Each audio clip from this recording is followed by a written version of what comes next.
Hello guys, നിങ്ങൾ വിചാരിക്കുന്നത് എന്താ എന്റെ വെള്ള മാലയോന്ന്? എല്ലാ ഗായ്സ്, ഇത് നോക്കിക്കോളൂ നിങ്ങൾ. ഞാൻ സോഫയുമെന്ന് വീണതാണ് ഗായ്സ്. നിങ്ങൾ ആരും ഇങ്ങനെ കട്ടിൽമെന്നോ സോഫയുമെന്നോ വീഴരുത് ഗായ്സ്. വീണാല് ഇങ്ങനെ ഇരിക്കും അവസ്ഥ ഗായ്സ്. ഇത് കൊച്ചു കുട്ടികളൊന്നും ട്രൈ ചെയ്യരുത് ഗായ്സ്. എന്നെ പോലെ ഇങ്ങനെ കെട്ടിയിട്ടുണ്ടായിരിക്കും.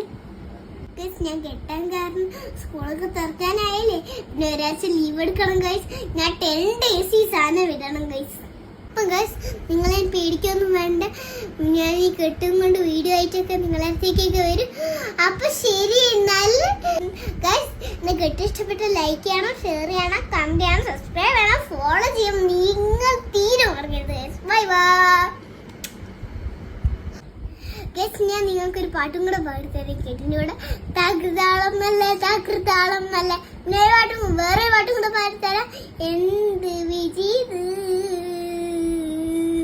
വല്ലാത്ത ചതീത് പോർക്കാപ്പുറത്തെന്റെ പിന്നീതുരടീത് ആ മുത്തവിരുട്ടാണ് അതിലകത്തിരിപ്പാണ് വത്തന നേരത്ത് കണ്ണ് കാണാതിരിപ്പാണ്.